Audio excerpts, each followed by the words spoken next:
It looks good. We're ready to go. The whole committee is here. Okay, very good. We'll call together Public Safety Committee, July 20, 2020 at 9:45 a.m.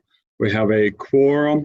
The first order of business is to approve minutes from prior committee meeting. Who'd like to make that motion? I'll move that. And Ms. Bramer on a second. Thank you. All those in favor say aye. Aye. Opposed?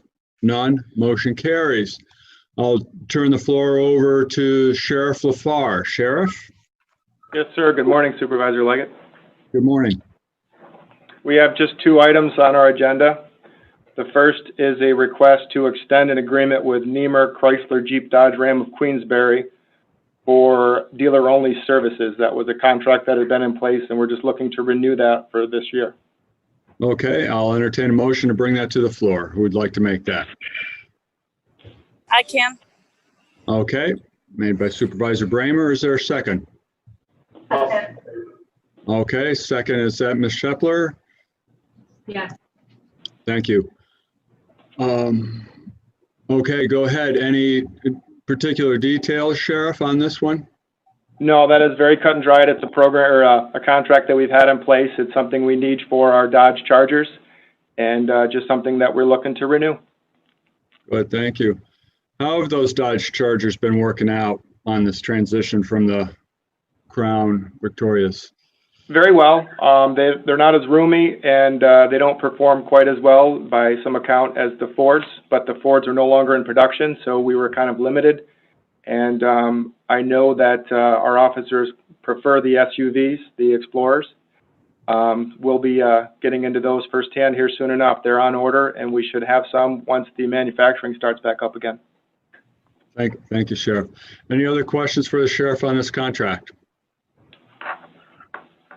Hearing none, I'll call the question. All those in favor say aye or raise your hand. Aye. Opposed? I hear no opposition. Motion carries. Thank you. Second item?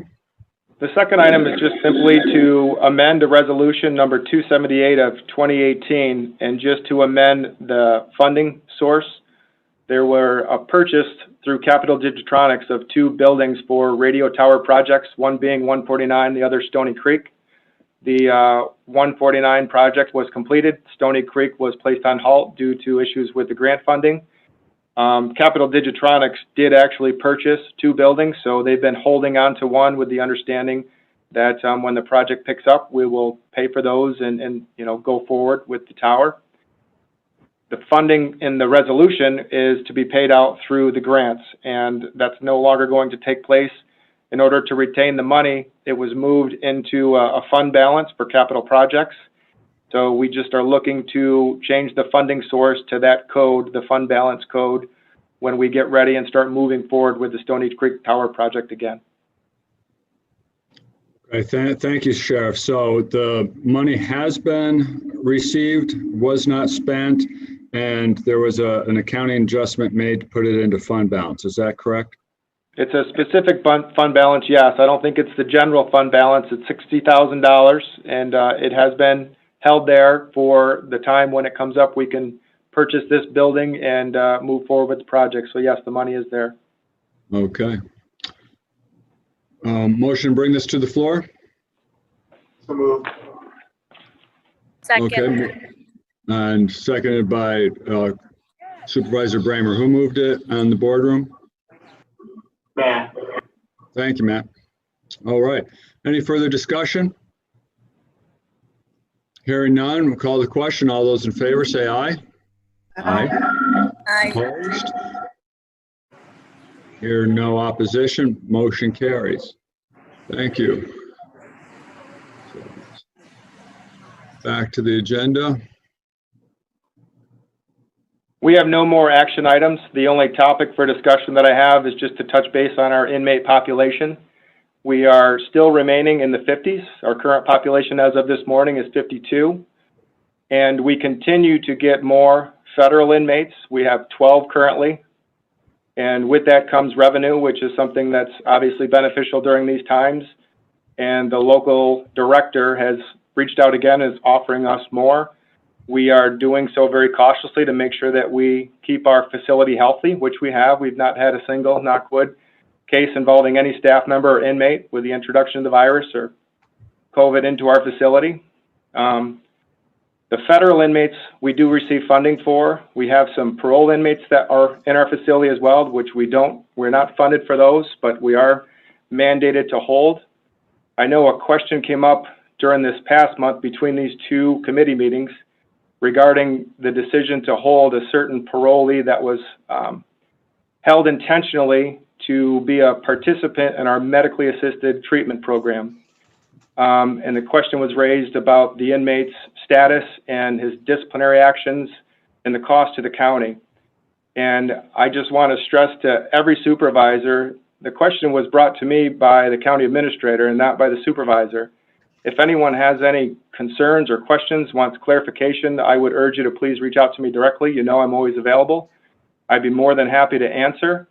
This one particular inmate, he has had some disciplinary issues, but there's no added cost to our county. We're not paying anything additional for him other than to feed him daily, which is minimal. And when we make these decisions, I think you all know that we are community first, and that's our premise. And it's not just for the road patrol, that's in all aspects of the Warren County Sheriff's Office. And there are going to be times we make decisions, and some tough decisions, to hold an inmate that could go down a different path for the betterment of the community. And there may be times that those decisions might cost us a little bit more money. They may not play out the way that we wish that they would. They may not be successful, but we have to push forward. And if we're really, truly community minded, it is the right thing to do. And if, again, at any point, any of you have questions or concerns about anything we're doing, I would just urge you to speak with me directly. Thank you, Sheriff. Thank you. Sheriff, were you on earlier, and did you hear Bill Moon speak about the Big Brother, Big Sister program they have for law enforcement? I was on, and I did hear that. I would just ask, and it may be a little too late at this point, this is a program that involves youth in our community. It involves members of our agency, and we are not prepared to release this publicly yet. There are still some logistical things that we need to work through. I know that there are families in our region who have children who are on a waiting list, and these families know they're on a waiting list. And I've really been reluctant to make a public announcement, and really the hold is COVID. I would not want to get these families prematurely excited about connecting with a member of law enforcement, corrections, communications, thinking that that's going to be happening in the next week or two, only to find out that things get locked back down or the restrictions are increased, and it just can't happen. Bill and I have been working very closely for several months now, and the program is going to be amazing when it is released. It's something we're really eager to push out, but when we make that release, we want it to be done properly and well. And you know, again, I know this is a public meeting, but I would just ask that we kind of hold off on making a big public announcement for that program. Thank you, Sheriff. We will. Supervisor Driscoll. Thank you, Mr. Chairman. I think that Dawn is still on, and we encouraged Dawn to reach out to Mr. Moon. So possibly the sheriff's comments could be articulated during their discussion later today or when they meet. Thank you. Supervisor Sieber, your hand is raised. Let's see. Thank you, Mr. Chairman. Sheriff LaFar, I think the point of Bill sharing with us was about the Blue program was simply excitement, talking about the potential of that type of community policing, which of course we all want, but Don's role here is to prevention throughout, especially those areas. It's telling me my internet connection is unstable, so hopefully you can hear me. Those rural areas. So I don't think there was any intent for us to advertise your program. We certainly look forward to seeing that come out in a few months. We think it's wonderful and innovative. But I think right now what we want to do is help Big Brothers Big Sisters get out there in a safe way and connect new volunteers because there is such a need, but certainly in a different capacity than what our friends in law enforcement would be doing. So we appreciate that clarification, and I'm glad that you were able to add that that comment into our discussion about that. And I have no doubt that Don will do a great job making sure that everyone in Warren County knows they need volunteers. And down the road, we'll look forward to our law enforcement partners. Thank you. Thank you, Supervisor. Don Lehman, is there any public comment at this time? No, Chairman Leggett, nothing at this point. Okay, thank you, Don. Anything else to come before the committee at this time? No, sir. Thank you. Thank you, Sheriff. On that, I'll entertain a motion to adjourn by Supervisor Sieber, seconded by Supervisor Driscoll. I'll take you. Thanks. All those in favor say aye. Aye. Aye. Opposed? None opposed? Mr. Leggett? Mr. Yes. Diamond has a question. Oh, okay. Supervisor Diamond. Thank you, Mr. Chairman. I was looking at the agenda. I just have a question under the purpose of the floor, and it's relative to the corrections department. We're 7 months into the budget at this point in time. I'm curious to where we stand as far as balancing our budget, and if you're working, and if the sheriff has an alternative plan to balance his budget for corrections without using fund balance. I'll let the sheriff take over. He and I have not spoken directly about this. Sheriff? I heard the question. I'm not sure where we'd be outside of our budget at this point. We've really been managing our hours, and I don't think that our personnel have exceeded any of our budgeted money that we budgeted thus far.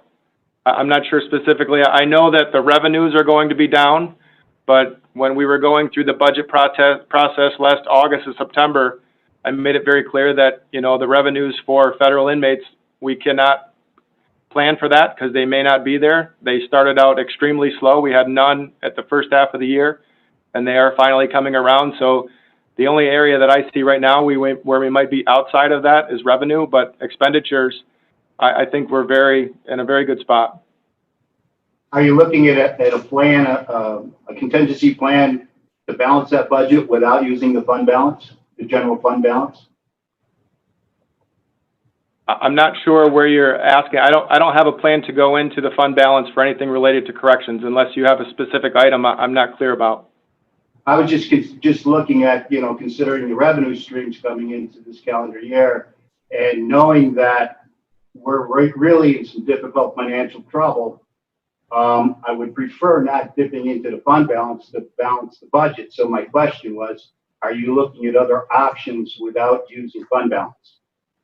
I think I would have to defer back to Chairman Thomas and Supervisor Garrity. Again, when we were going through the budget process last August, September, I made it very clear that we could not count on these revenues. I did not have a plan if the revenues did not come in. I don't know how we could make up that lost revenue, and I would defer to the two of them to have a review, and maybe we could have a meeting and discuss it. All right, thank you, Sheriff. Thank you. Administrator Moore, would you like to chime in on this at all? I think the question is basically if you take the adopted budget and you subtract the budgeted revenues out of the budgeted expenses, it's going to cost the county a certain amount of money, and with less revenue, that math equation results in costing a higher amount out of the fund balance. I think that was the spirit of Supervisor Diamond's question. And we could take a look and forecast where we think the revenue will come in and what, if anything, we could be able to do on the expense side. In a jail, there's not always a lot because of the mandated staffing, but it's something we can take a look at. Thank you. Right. We have a motion on the floor to adjourn. All those in favor, if there's no other comments. Any other comments? No other comments? Okay. Call the question. All those in favor of adjourning, say aye.